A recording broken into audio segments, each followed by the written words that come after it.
So it seems that the Primaris Space Marines have found themselves some flamethrowers. Let's talk about the fairly maximal purging that you can do with the new Space Marine Infernus Squad.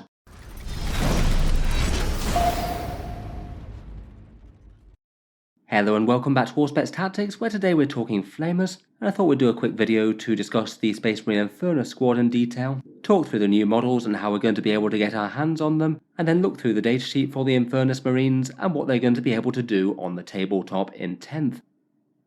The Infernus Squad are basically Mark 10 Space Marines in their Tacticus armour, the same style worn by the Primaris Intercessors, and these guys are armed with the Pyreblaster, the same weapon that we saw on the Black Templar Crusader Squad, and just about as soon as that was revealed, everyone thought that we'd eventually be getting Primaris with a big unit of those. Games Workshop certainly haven't disappointed there. We'd also seen the Melter Eradicators and the Plasma Hellblasters. It would be kind of strange if we didn't get a Flamer Squad after those two came out. These guys did seem kind of inevitable. I find it just a bit interesting that Games Workshop seems to be ditching their previous Primaris naming convention. Everything seems to have been ending in ers or ors before now. Things like Infiltrators, Incursors, Eradicators, Hellblasters, Suppressors, and many more. These look like they're going against that though, calling themselves the Infernus Squad, so I guess you'd call them Infernus Marines, and it kind of follows on from the Primaris Desolation Squad. If they'd wanted, they could have called these Incinerators or Infernals or something like that, and they could have called the Desolation Squad Desolators, but it looks like they've gone against that. I'll be interested to hear what you guys think of the naming change. I don't necessarily think it's any massively better or worse, to be honest, but it's maybe a little bit weird to have the Primaris range suddenly change key like this, particularly for the Desolation Squad. I can't help but want to call them Desolators. Models wise, there's perhaps nothing too surprising about these guys. Basically Intercessors armed with a full squad full of Flamers. These ones are going to be monopose ones from the Leviathan box. They won't have any big fancy options or anything like that. It looks like these guys are following the same sort of model patterns as the Assault Intercessors that we got in the 9th edition box, and it looks like the Sergeant model will be able to swap out for that grenade arm that you can see for the guy on the bottom right. You can either build the Sergeant with the combat blade and bolt pistol, or the chap throwing his grenade on the bottom right. It doesn't actually look like the Sergeant's got any big special rules in this squad though, so it's maybe a bit less of a big deal than some of the others where you can give him some fancy war gear. The Pyreblasters I do think are quite cool looking flamers, great big meaty flamethrower outlets, though I have seen a fair few people say that you might well be cooking your hands due to the fact that you hold the grip just above it. Hopefully that Ceramite has got some decent cooling going on. Certainly I feel like this is a unit that Salamander's players will enjoy. Definitely fits in with their fluff of immolating the foe wherever possible. With detachment rules superseding chapter rules though, there's at least a reasonable chance that they won't get any major benefit to their flamers though. It might be a bit of a fluff/lore thing, though I'm sure that these guys will look great painted up in Salamander's green. These guys will first be coming out in the Leviathan box, though it does strike me that we might well be seeing quite a lot of these in various different formats. And these guys have got the potential to be released in 4 different ways, though obviously we've only got the Leviathan box confirmed so far. In the great big Leviathan box there looks like there's 10 of these. It does look like it's going to be a fantastic deal, hopefully they make enough of them. And then if it does follow the same sort of pattern as the 9th edition launch box, we'll probably get some starter sets following on from this.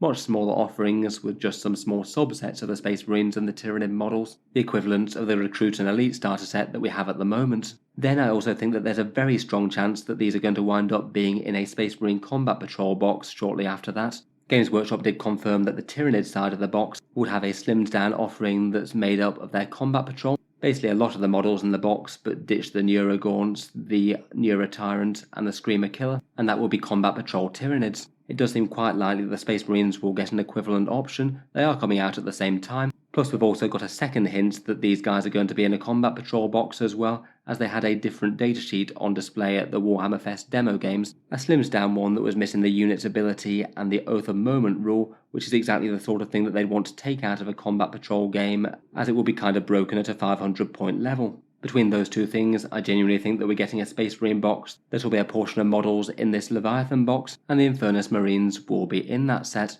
Finally, beyond all that, they probably will sell them separately in their own box set with a bit more multi-part and flexibility. The Assault Intercessors got this, and the main thing that it offered was some posability plus some different sergeant weapon options. It maybe wasn't super different to the easy build kit, but did offer a little bit of different war gear. I'll be honest, I'm not sure how much they'd really gain from this unless they had the option of a different gun. I guess like the assault intercessors, the main draw might just be the posability and perhaps some different weapon options for the sergeant, though that doesn't appear to be present on their datasheet as we can see it now. Overall, between all that, I wouldn't be too surprised if there's plenty of ways to get your hands on Space Marines with Flamers coming up.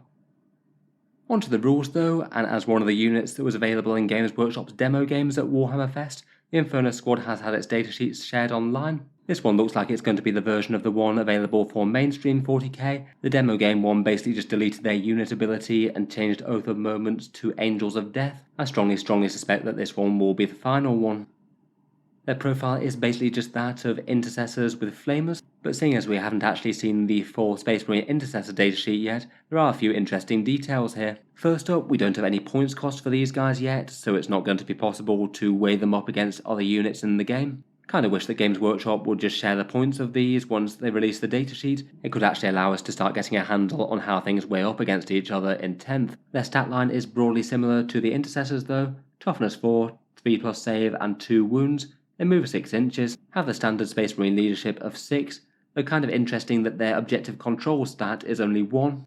Given that there's no other troops choices in the Leviathan box set, I had sort of felt that these guys might be considered battle line troops, though it looks like that's probably not the case if they're only OC1. For other things that we've seen that have been more traditionally troops, like the Intercessors and the Termagants, they've all had OC2, so I guess these guys are being billed more as specialists. Not 100% sure if that was massively necessary, to be honest. Close range anti-infantry firepower that these guys bring doesn't seem too terrible to have as troops choices. They might be a bit more vicious against certain targets than the standard intercessors, but they'll be short range and weaker against anything with a decent armor save. Otherwise, does look like they've got a couple of interesting keywords as well. They've got the grenades keyword. That's still something that we don't really know exactly how it's going to work in 10th edition yet.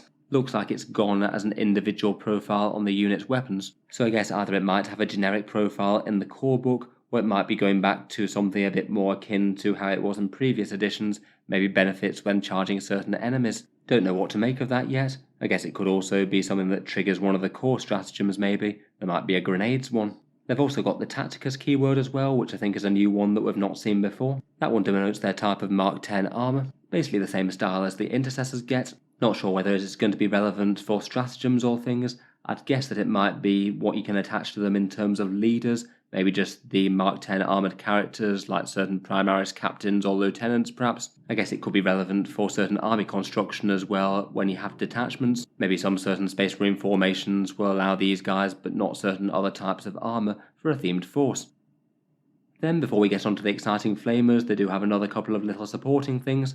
Their Space Marine melee is just 3 attacks at strength 4, AP 0 and damage 1. It looks like Shock Assault has been rolled into the generic profile for Space Marines here, and it means they will be actually genuinely quite dangerous to light infantry at combat as well. I can see that being really quite a powerful 1-2 punch, flame the light infantry with a whole load of flamer attacks, and anything that's left you can potentially follow up with a charge. A lot more attacks at a kind of similar profile. They also all get a bolt pistol as well. That one seems to keep its similar standard shot, one shot at 12-inch range. I strongly suspect that the pistol rules will be keeping pretty similar to how they are now, able to fire that in combat, and that's generally the only place that you'll ever want to fire it, otherwise you'd be giving up the fancy Pyreblaster auto-hitting flamer shot. Finally though, getting on to the actual exciting bit of the unit, here we have the Pyreblasters themselves. In 9th edition 40k they were strength 4 but AP -1, a little bit more bitey than your standard flamer, and they were also slightly longer range as well. I believe 15 inches rather than 12. Here though, their new profile is 12 inches, D6 attacks, or hitting at strength 5, AP 0 and damage 1. A really good generalist anti-light infantry profile, and with a couple of special rules, ignores cover and torrent. Torrent we've seen before on other flamethrower type weapons. I strongly suspect that this is just going to be the auto-hitting flamer profile, meaning that you don't need to make a hit roll. I don't think it's going to be doing anything fancier than that. The ballistic skill of this is listed as NA. Ignores cover does look kind of nice to have though. You won't be getting an extra +1 to your cover save when you're being burnt by these. I feel like that's quite a nice thing that a lot of people kind of wanted to see back in the game. Flamethrowers used to ignore cover in the past as they're kind of lore appropriate weapons to burn people out of dense terrain. Looks like they will be good at that job.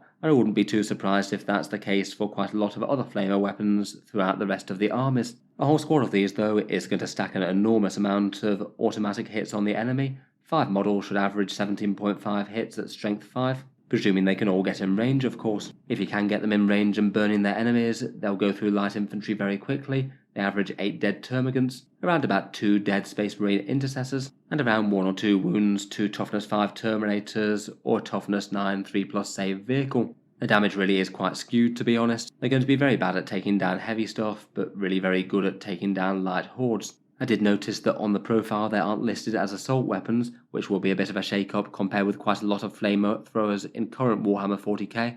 Most of them you can advance and shoot. These guys looks like you might not be able to. I guess it's not impossible that it could be baked into torrents from what we know at the moment, but my guess would be that if they're lacking the assault keywords, they will just have to move their 6 inches and then flame 12. That could genuinely give them some limited options as to what they target. In terms of reactive fire though, they could be quite interesting for Overwatch. If you can spare one of those precious CP for that, then a whole bunch of auto-hitting flamer hits could pretty much wreck a unit. Enemies would have to be pretty careful moving too close to these guys, and certainly with charging them.